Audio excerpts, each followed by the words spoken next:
며칠 전에 장로님이 이 노래를 가지고 이야기를 하셨어요. 근데 하덕규 씨가 부르는 것보다 훨씬 더 좋네요. 우리 조주산의 화음이 저렇게 아름다워 좋은데 몰랐습니다. 어쨌든 여러분, 찬양이라고 하는 것은 우리 마음의 고백이죠. 고백하는 게 드려지는 거니까 늘 아름다울 수밖에 없다. 우리는 이런 노래를 부르든지 삶으로 드리든지 하나님께 늘 드릴 수 있는 것이 있다면 여러분, 그게 우리의 축복입니다. 우리가 하나님께 한 번 더 나올 수 있고, 한 번 더 기도할 수 있고, 한 번 더 설교할 수 있고. 제가 선교단체에 있을 때 3년을 잘 섬겼어요. 그죠? 저도 섬기는 건 잘하거든요. 그거는 지시하는 것만 따르면 되잖아요. 그 충성되면은 제 별명이 곰이듯이 잘할 수 있었어요. 근데 시간이 지날수록 답답함이 있어서 답답함. 결국 말하지 않고는 견딜 수가 없더라고요. 저는 설교하지 않고는 살아갈 수가 없었어요. 그래서 저는 설교를 다시 하기로 결정하고 목회를 다시 들어왔는데요. 어쨌든 이번에 그런 기회였습니다. 우리가 찬양할 수 있다는 것이, 기도할 수 있다는 것이, 우리가 교회에 나올 수 있는 공간이 있다고 하는 것이, 제가 이렇게 설교할 수 있다는 것이 얼마나 감사한지 다시 한번 하나님께 감사를 드립니다. 오늘 같이 나누기를 원하는 하나님의 말씀은 다윗이 차린 식탁입니다. 우리가 이제 7장까지 우리가 좀 봐왔거든요. 7장까지 우리가 보면서 다윗이 나름대로 이제 정착되어져가, 나라가 이제 안정되어져가는 그런 모습들, 이제 여유가 있어지는 모습이죠. 그리고 이제 8장에서 다윗이 주특기죠. 이제 이웃 나라들을 이제 하나하나 정복해 나갑니다. 블레셋과, 여러분, 블레셋이 얼마나 오랫동안 이스라엘 괴롭혔습니까? 자기가 망명했던 장소이기도 하고요. 그러나 이제 다윗이 블레셋과 또 모압, 소바, 다메섹, 아람, 에돔 주변 모든 나라들을 하나하나 공격합니다. 이게 뭐냐면 지금까지 이스라엘이 이런 게 없었어요. 늘 뭡니까? 공격 당하면, 그죠? 당하면 그때 하나님이 사사나 선지자나 왕을 세워서 이제 그들을 방어하는 전쟁을 했단 말이죠. 다윗은 달라요, 여러분. 이제 나라가 안정되어지고 이제 이 나라가 굳건하게 세워졌을 때 다윗은 자기가 제일 잘하는 거죠. 전쟁의 영웅입니다. 그래서 다윗은 그냥 임금이 아니라 하나님이 세운 사람이죠. 그래서 8장 6절에 보니까 다윗이 다메섹 아람의 수비대를 두매 아람 사람이 다윗의 종이 되어 조공을 바치니라. 다윗이 어디로 가든지 여호와께서 이기게 하시니라. 이런 다윗이 이렇게 백전백승할 수밖에 없었던 이유가 뭘까? 여기 있어요. 그렇죠? 다윗은 하나님 마음이 합한 사람이었고 하나님께서 원하는 것을 다윗은 다 하고 싶어 했고 하나님께서 말하지 않았는데도 하나님 위해서 헌신했던 사람이 다윗이에요. 너무 마음에 들잖아요. 하나님 주신 복이 이거예요. 무엇을 하든지 어디를 가든지 어떤 환경에 처해지든지 간에 하나님 뭘 주셨다고요? 승리를 주셨다는 것이죠. 전쟁의 신이에요. 여러분, 이 전쟁은 그냥 단순한 전쟁이 아니라 정복하는 전쟁이에요. 나라를 또 확장시키고, 여러분, 이스라엘 백성들의 모두 꿈이 뭐냐면 나라 없는 사람들이었기 때문에 나라를 구한다고 하는 거예요. 명분 있게 우리가 가나안으로 돌아왔지만은 사실 막벨라 굴 외에는 없잖아요. 그랬던 이 이스라엘이 가나안에 있는 모든 족속을 몰아낼 그곳에 정착하는데 350년, 그리고 가나안 7년 전쟁 하고 350년, 그 다음에 사울의 40년, 다윗이 이제 10년, 20년 지나고 있는 이 시대가 와 있어요, 여러분. 근데 뭡니까? 이제 드디어 나라가 확장되고 있다, 확장. 그것도 내 능력껏 전쟁을 통해서. 여러분, 처음부터 원래 하나님께서 주신 게 이거예요. 그 땅을 정복하라. 내가 너희들에게 다 주었다. 너희들이 밟는 땅마다, 너희들이 바라보는 곳마다 다 줬다 했는데 그걸 안 했어요. 왜? 게을렀어요. 게으른 것을 다르게 말하면 무슨 말입니까? 믿음이 없어서. 말씀하셨는데, 약속하셨는데 믿음이 없으니까 그걸 하지 않는 거죠. 보니까 우리보다 강해. 그것도 우리보다 산성이야. 더 강한 성이에요. 자신이 없는 거예요. 우리가 다칠 수도 없고 죽을 수 있으니까 그냥 공존해버린 거죠. 내버려 두고 그냥 가겠다는 거죠. 그 당시까지 오랜 동안 계속 침범을 당하면서 업신여김을 당하고 있었던 이 삶을 다윗이 마침내 바꿔놨어요. 그리고 이제 8장 15절에서 18절 내용 보면 이제 나라의 깃털을 든든히 세웠어요. 나라의 깃털을 세우면서 다윗이 주장한 게 뭐냐면 15절에 8장 15절에 다윗이 온 이스라엘을 다스려 다윗이 모든 백성에게 정의와 공의를 행할세. 여러분 이게 굉장히 중요하죠. 하나님 나라를 통치하는 방법이 원리가 이겁니다. 공의와 정의입니다. 그래서 우리가 착해야 되고요. 우리가 바른 국민이어야 되고요. 오늘 아침에 그 이재명 그 도지사가 좋은 글을 올렸더라고요. 우리가 나라에서 긴급 재난 구호품을 주는데 이게 우리한테 구호품 주는 거 아니다. 국민들이 당연히 받아야 될 권리다. 그죠? 굉장히 멋진 글을 올렸더라고요. 이거는 우리 국민으로서 당연히 받는 거다. 눈치 보는 거 아니다. 이거죠. 나라는 당연히 국민들이 어려우면 내가 받았던 세금 돌려줘야 된다는 것이죠. 저는 이런 확신 있는 그런 메시지 있는 지도자 별로 보지를 못했어요. 오늘 아침 굉장히 위로가 되더라고요. 이런 지도자가 필요하지 않는가. 여러분, 나를 이제 든든히 세웠어요. 정의와 공의를 세웠어요.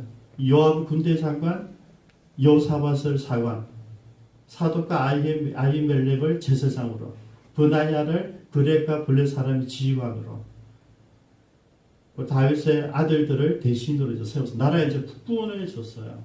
이제 안정이 됐어요. 이제 주변에 있는 모든 나라가 다윗을 함부로 공격하지 못하는 게 아니라 이제는 적응을 얼마나 바쳐야 되는가 이거 고민하고 있는 그런 분위기가 되었어요. 그래서 이제 유다, 이스라엘 중심으로 주변 모든 나라들이 이제 다윗을 보고 눈치를 봐야 되고 이제 어떻게 하면 친할 수 있을까 이거 고민되는 이런 시점이 온 거죠.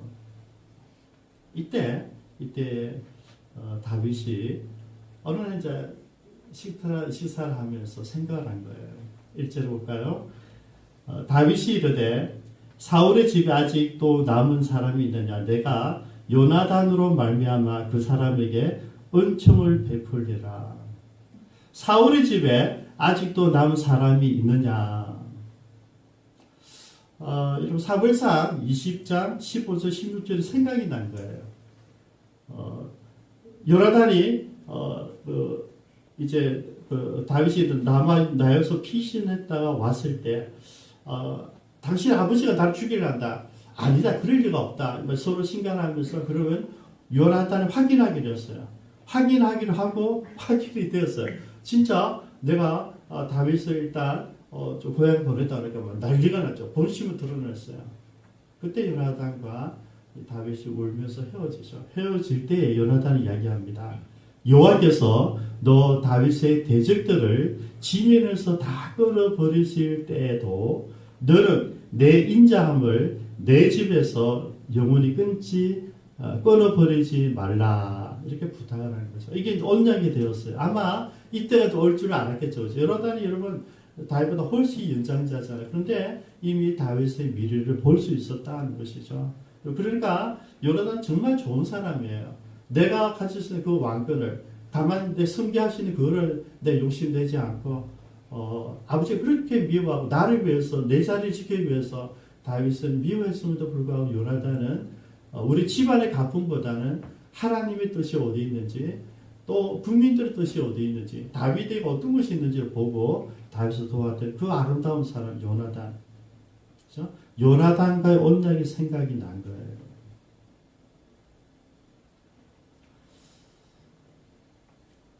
그래서 이제 이 이야기를 한 거죠.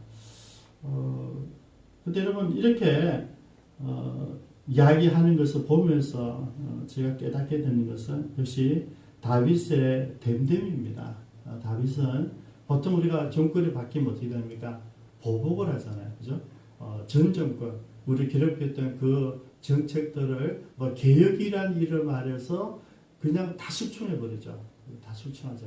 뭐 제가 우리나라를 봐도 뭐 옛날을 볼 필요 없고 지금 대통령들 쪽 봐도 다 그랬어요. 딱 한 사람 빼놓고.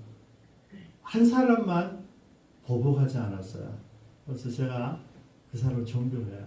딱 한 사람이에요. 임금이 되었을 때 IMF에 처한 나라를 구하기 위해서 모든 것을 내두죠. 그죠? 정치 보복을 유일하게 할 수 있는 그 사람이 하지 않았어요. 그래서 저는 그 대통령이 너무 좋았어요. 저는 당연히 노벨 평화상 받을 만하죠. 그런 분이 받아야 되는 게 맞습니다, 여러분. 근데 대부분은 뭡니까? 절대적으로 보복을 하죠. 보복. 그렇죠? 이게 세상의 원칙입니다. 어쩔 수 없어요, 여러분. 세상에서 하는 모든 정치와 모든 정권이 하는 모습이에요. 첫 번째 보복 정치고요. 두 번째는 그냥 올인하죠. 어떤 미투가 일어났다면 전부 다 그 미투의 대상자를 죽이기 위해서 모두가 일어났죠. 순간적으로 좀 돌팔매질하기 위해 준비를 하고 있죠. 여러분, 그럴 때 우리가 알아야 되는 게 뭐냐면 예수님이라면 어떻게 하셨을까를 아는 게 크리스찬입니다, 여러분. 전부 다 세상적인 원리예요. 세상적인 정치와 정권과 권력을 그렇게 간다니까요. 그런데 거기에 그런 환경 속에서도 크리스찬은 어떻게 할 것인가? 그래서 근데 그 대통령이 크리스찬이었다는 제가 얘기하는 거예요. 하나님 사람은 어떻게 할 것인가? 하나님 사람의 슬로건은 용서입니다, 여러분. 예수님 우리에게 그걸 보여주신 거거든요. 예수님은 가나안 현장에 있는 여인이 잡혔을 때 예수님이 얘기하잖아요. 처음부터 돌질하고 돌로 때려 죽이겠다고 했을 때 예수님은 그걸 용서해 줍니다. 현장에서 잡혔어요. 모든 사람 다 죽여야 된다 그러는데 예수님은 이야기해요. 그렇게 돌든 노고는 다른 일이거든요. 우리는 뭐가 다른 사람 죄만 드러나면 그게 돌 가지고 나를 찾고 바르고 넌 나쁘니까 내가 너를 정죄할 수 있다 이야기하는데 예수님 이야기는 너는 정죄할 수 있는 사람이 아니라는 거죠. 여러분 하나님 외에는 예수님 외에는 우리가 남을 함부로 평가할 수 있겠지만 정죄할 수는 없어요. 정죄는 심판자만 할 수 있는 거죠. 그는 하나님께만 속한 거예요. 우리가 해서는 안 되는 거죠. 그리고 예수님은 어떻게 하시겠어요? 예수님이 하는 것은 과거를 들추지 않습니다. 여러분. 예수님은 과거를 묻지 않습니다. 제일 비겁한 사람들하는 것이 과거를 들춰요. 과거를. 여러분 물론 과거가 좋을 수도 있고 나쁠 수도 있죠. 여러분 오늘 현재 변화된 지금 내 모습을 보고 우리가 이야기를 해주셔야 돼요. 교회에 어떤 사람이 왔는데 그 사람 과거를 우리가 다 안다. 그러면 그 과거 때문에 이 사람은 어떻게 해야 되냐 이 고민하고 있으면 안 된다는 거죠. 지금 이 사람 하는 게 나왔으면 그가 과거에 어떤 삶을 살았든 상관없이 하나님 앞에 무릎 꿇을 그 사람을 우리 봐야 돼요. 그게 제가 지난번에 설교한 내용이에요. 한편 강도. 그죠? 그러나 아무도 뭐 회개하고 좋은 일 하지 않았어요. 그러나 내가 십자가 위에서 주님을 알아보고 고백했을 때 구원을 받는 거예요. 이런 구원은 하나님의 일방적 언어입니다, 여러분. 구원은 일방적인 거예요. 따져보는 게 아니에요. 그리고 이렇게 사울의 집에 아직도 남은 사람이 있느냐 이렇게 물어본 이유가 뭐냐 이거죠. 이유가 뭡니까? 내가 요나단으로 말미암아 그 사람에게 은총을 베풀리라. 여러분 이 은총이 어떤 은총인지 압니까? 여러분 3절 한번 볼까요? 왕이 이르되 사울의 집 아직도 남은 사람이 없느냐 내가 그 사람에게 하나님의 은총을 베풀고자 하노라. 이거예요. 여러분. 다윗이 하는 그냥 멋지게 내가 한번 요나단의 약속을 지키기 위해서 내가 한번 어려운 정치를 하겠다. 일방적으로 주어진 선물이에요. 다윗은 바로 그 은총을 베풀겠다. 내가 원수 갚는 데 사용하는 것이 아니라 하나님의 은총을 나누겠다는 것이죠. 그러니까 이제 금방 2절을 보면 사람들이 데려옵니다. 사울의 집에는 한 종이 있었어요. 그죠? 그 사람은 시바였어요. 그 하나님 앞에 부름 받아왔어요. 저는 시바가 굉장히 똑똑한 사람이라 생각합니다. 왜냐하면 몰락한 왕조잖아요. 왕조에 그것도 다리 저는 게 아니고요. 두 다리 다 접어요. 사람들이 돌봐줘야 돼요. 우리말로 장애인이 완전한 장애인이에요. 근데 이 장애인 그리고 이제 들키면 언제 부르면 죽임 당할지도 모르지만은 또 그 사람을 모시고 있었다면 자기 신분도 들통이 나잖아요. 그리고 그 아이도 위험해지고요. 근데 지금 보면 그러니까 모비보셋이 결혼해서 자녀까지 가지고 있는 그렇게 그 정도 보호를 해주고 있는 거예요. 그죠? 이게 이 시바라는 사람이 믿음도 있었고 자기 목숨을 걸고 옛 주인의 가족들을 돌보고 있었다. 그럼 당연히 시바는 이 모비보셋에 대한 정확한 정보를 가지고 있죠. 이제 모르니까 바로 얘기하잖아. 로도발 지역에 마겔의 집에서 거기 생활을 하고 있습니다. 바로 데려오는 거죠. 그래서 여러분 이게 쉽지 않은 일이잖아요. 망한 왕조의 사람들을 돌보고 있었다. 그럼 여기에 대한 대가가 있습니다. 이제 다윗이 모든 재산을 다 위탁하죠. 위탁하면서 시바에게 맡깁니다. 물론 그 시바는 장사꾼이기도 했고요. 어쨌든 사리 분별이 분명한 사람이었죠. 그럼에도 불구하고 어쨌든 몰락한 왕조. 이제는 그냥 사울의 가족이다 그러면 목숨 걸어야 되는 이런 분위기인데도 불구하고 끝까지 모비보셋을 챙기고 있었던 사람. 저는 시바가 충성된 종으로 봅니다. 그래서 아름다운 사람이 좋은 일을 하고 있었다. 그거를 하나님을 보니까 기여하고 있다는 거죠. 이제 덜 추워내시는 거예요. 그죠? 시바를 부르니까 시바가 무슨 일을 하고 있는지 드러나는 거죠. 그죠? 그래서 모비보셋을 데려오기 위해서 충성된, 내는 알지만은 과거의 정권에 충성된 시바라는 사람을 역사 가운데로 드러내 주었어요.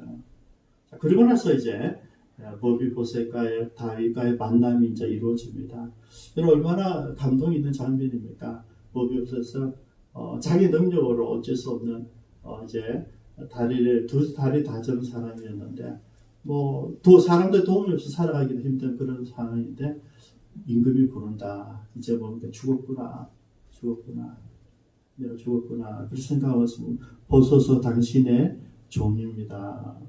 참 마음이 짠하죠. 16절에 모비보셋이여 하니까 그가 이르되 보소서 당신의 종이니라. 여러분 이 순간에 다윗이 하는 여러분 언행을 한번 보십시오. 첫 번째 7절에 첫 번째 무서워하지 말라.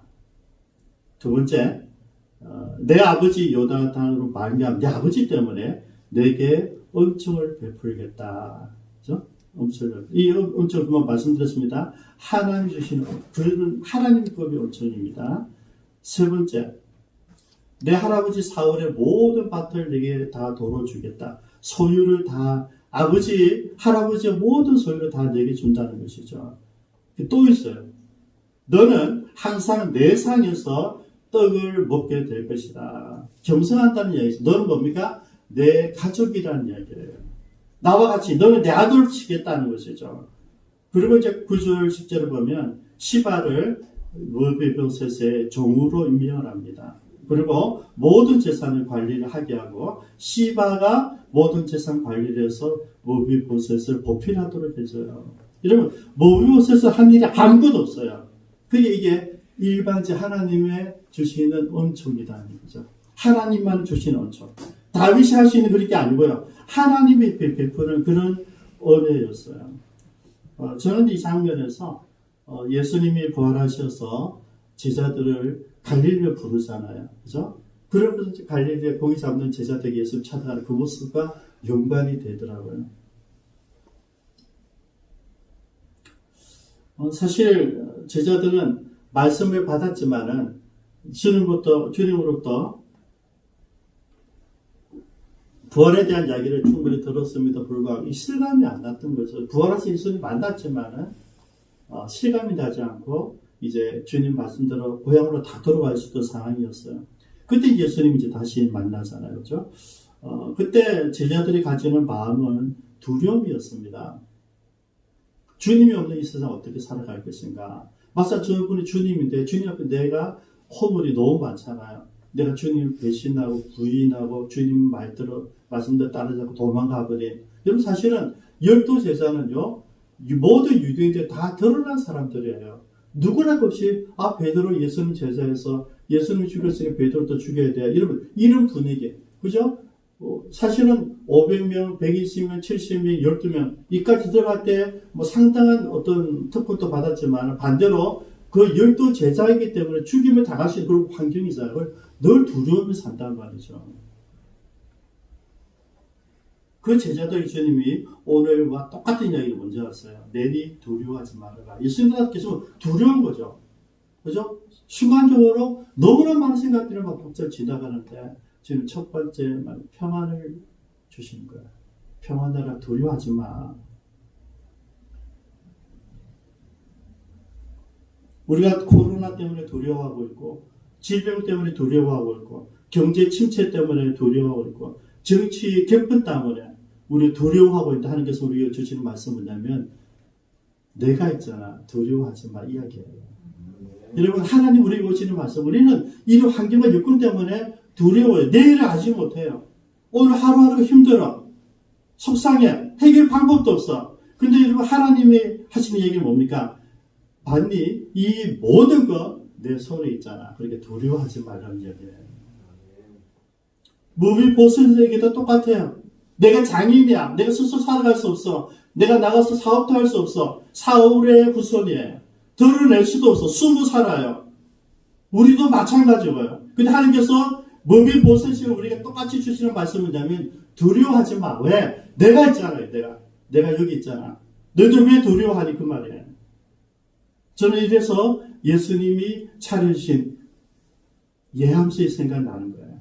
이 다윗의 식탁이 바로 예수님이 제자들에게 베풀었던 그 예함식이었구나. 이런 예함식이 뭡니까 여러분? 예수님께서 제자들뿐만 아니라 창기들, 세리들, 죄인들, 여러분 성경에 죄인들, 그 바리새인들이 이렇게 했어요. 너희 선생은 왜 죄인들과 함께 먹고 마시냐 그랬거든. 이 죄인들이 무슨 살인죄는 죄인들이 아니고요. 하나님 말씀을 믿지 않고 하나님 말씀대로 살지 않고 하나님을 거부한 사람들이에요. 지금 불신자들이에요. 유대인이죠. 모든 유대인들은 율법으로 살아야 될 것 같지만 실제는 안 그렇습니다. 여러분. 말씀 보고 말씀도 살았지만 그들이 내가 정치하기 때문에 무슨 이유로 주일 마음대로 빼먹고 하면서 내가 살아가는 모토가 있는 사람들, 그 사람들을 바리새인들이 평가하기를 죄인이라고 했어요. 죄인들. 근데 예수님은 세리들과 창기들과 그런 세상 사람들, 이제 표시되는 거죠. 그 죄인들은 세상에서 살아가는 사람들, 하나님과 상관없는 사람들, 나름대로 멋지게 살아가는 그 사람들과 늘 뭡니까? 찾아가셔서 시사를 같이 나누시고 그들을 부르셔서 시사를 나누셨어요. 부활하시는 예수님이 제자들, 거기 잠든 제자들에게 이야기하죠. 거기 밤새도록 남는데 거기 안 잡혔어요. 예수님에게서 옆에 던져봐. 그 옆에 던졌는데 153마리 놓은 거죠. 그 순간에 제일 예민했던 요한이 딱 알아채는 거예요. 왜? 3년 전에 부를 때 생각이 나잖아요. 주님이시다. 왜냐하면 하나님 우리에게 늘 똑같은 방법을 보여주세요. 그걸 빨리 캐치하는 요한이 주님이시다. 그때 요한이 옷 입고 난리가 나서요. 그래서 주님께 갔는데 여러분 내가 가져간 고기로 시사를 나눈 게 아니고 예수님 이미 제자들을 위해서 식탁을 준비해 놓으셨어요. 그게 예함식이에요. 예수님이 제자들을 위해서 베푼 식탁. 오늘 입어서 똑같잖아요. 그죠? 다윗이 누구를 위해서? 무비보셋을 위해서. 여러분 너무 놀랍잖아요. 무서워하지 말아라. 너의 미래에 대해서, 내 신분에 대해서. 내가 너 아버지 때문에, 우리에게는 예수님 때문에 내게恩寵을 베풀겠다. 그리고 하나님의 모든 소유를 다 내게 주마. 그리고 너는 내 아들이야. 나와 함께 떡을 먹는 거야. 나와 함께 예배 드리는 거야. 그리고 너를 위해서 많은 우리 돕는 천사들을 내게 주겠다. 여러분 이게 이렇게 적용을 해보니까요. 너무 이게 은혜가 되는 거예요.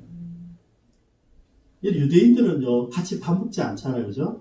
이방인들과 밥 먹지 않죠. 이주들과 밥 먹지 않죠. 죄인들과 밥 먹지 않죠. 세리들과 밥 먹지 않아요. 근데 예수님은 늘 같이 밥을 먹었어요. 이게 뭡니까? 같이 밥을 먹는 것은 뭡니까? 이 사람은 내 가족이라는 뜻이에요. 내 가족. 그러니까 무비보셋을 너는 이제 내 상에서 같이 밥을 먹는다는 말은 무슨 말입니까? 너는 내 아들이야 이 말이에요. 너는 내 아들이야. 그러니까 여러분 이해가 되잖아요. 하나님 우리를 자녀 삼으신 거. 너는 내 끄가 아니라 내 아들이야. 내 모든 것을 너는 다 누릴 수 있는 자식이다 이 말이거든요. 그래서요. 오늘 다윗이 무비보셋을 초대한 이 식탁은 예수님 우리를 초대한 식탁과 다르지 않다. 그래서 저는 한번 여러분 도전을 드리고 싶어요. 우리가 이런 식탁, 무비보셋이 받았던 놀라운 축복의 식탁, 예수님의 제자들이 예수님께 받았던 놀라운 식탁, 우리도 똑같이 거저받았어요. 그래서 우리도 똑같이 우리 주변 사람들에게, 우리 이웃들에게, 우리 올코스들에게 찾아가서 혹은 초대해서 일방적으로, 오늘 일방적으로, 여러분 이 하나님 원칙이 뭐냐면 일방적이에요. 조건이 없어요. 이거를 베풀어야 되겠다.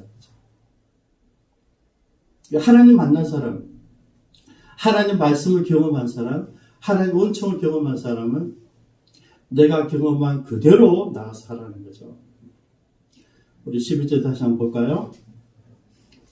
시바가 왕께 아뢰되 내 주 왕께서 모든 일을 종이를 명령하신 대로 종이 준행하겠나이다 하니라.